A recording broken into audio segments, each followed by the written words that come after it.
I've had bad relationships in the past, but my current one is so good that I'm speechless. But it's clear to me that you can have this too. And these very practical tips for a better relationship is what changed it all for me. The first one is don't have ideas about your partner. You shouldn't have any ideas about your partner. That means not thinking she is like this or he is like that. It means not judging your partner. That is unconditional love. Your true nature is undefinable. So saying, believing, or reinstating things like, my partner is this kind of person, or I like my partner because of this, they're just limiting beliefs. If you do this, your partner will have no room to change or develop. There'll be no freedom in your relationship. Instead, be open to your partner changing and developing. Let them be different, behave different, act different, look different from one day to the next.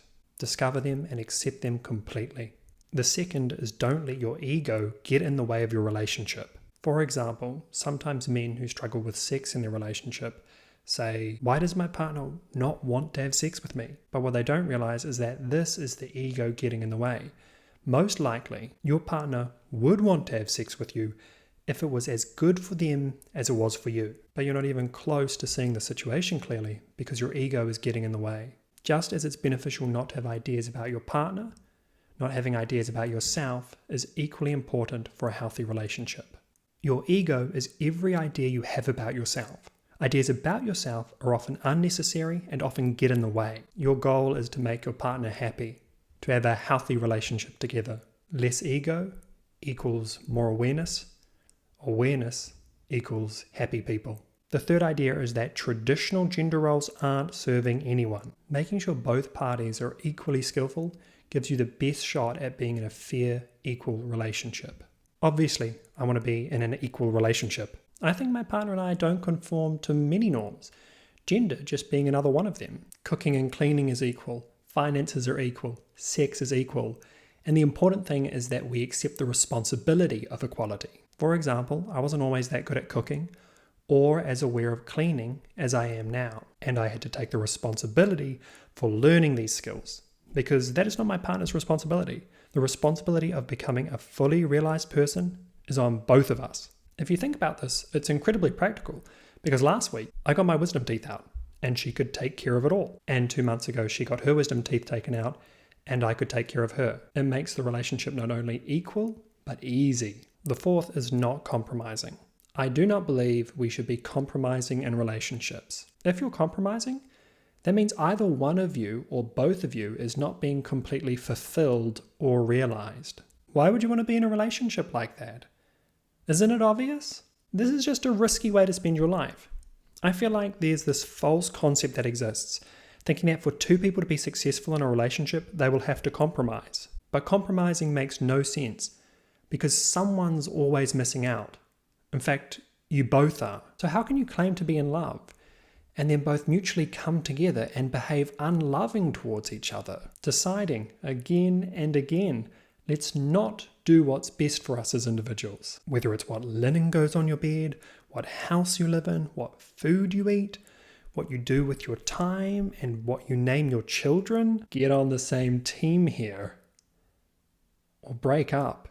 The fifth is communication. I don't want to sound boring, but if you are arguing in your relationship or if there are issues in your relationship, you probably haven't learned how to identify your feelings and how to communicate effectively about them. The model of communication that me and my partner are using today, which I didn't have in place in previous relationships, is that we are trying to go in the same direction, but acknowledging that we each have different internal worlds and lives. We've got internal lives, dreams, wishes, hopes, and ideas. We're two individuals wanting to go in many different directions, but together. So of course it becomes very difficult if we don't tell each other what's going on. Your partner can't read your mind, and your partner shouldn't have to read your passive-aggressive expressions. These are just symptoms of not being able to identify your feelings and communicate about them.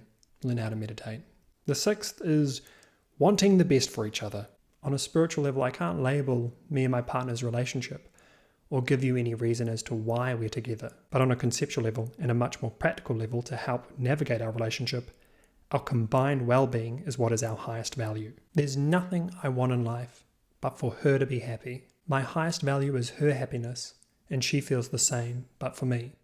Having our well-being as the highest value in our relationship makes dealing with life together very simple and very practical. Making decisions together becomes easy when the main driving factor is our well-being. I mean, isn't that what a relationship is about? And if it's not, what is your relationship then? Because otherwise, one of you is either in an advantage or disadvantage in the other's mind. So who's using who? If you're ahead, you should probably not be in this relationship.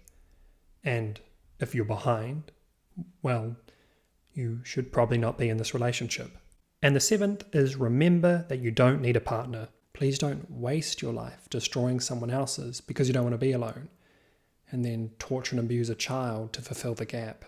Breaking up is a skill, and it should never be a regret, because you can be perfectly content alone or perfectly content with someone. So don't be unhappy, stuck in a relationship. The best place to figure out a relationship is probably with your partner. If you're a man dating a neurodivergent woman, check out this book by Rudy Simone. Statistically, most of the people watching my channel are men, so if you want to learn more about gender, I read Gender Trouble by Judith Butler, and it made me realize that I should probably speak on far fewer topics because of how educated you can apparently be on a subject. It was good. Best wishes with your relationship. Leave any comments or questions down below. Subscribe and like to support the channel. Join me next week where we'll discuss mindfulness and sex.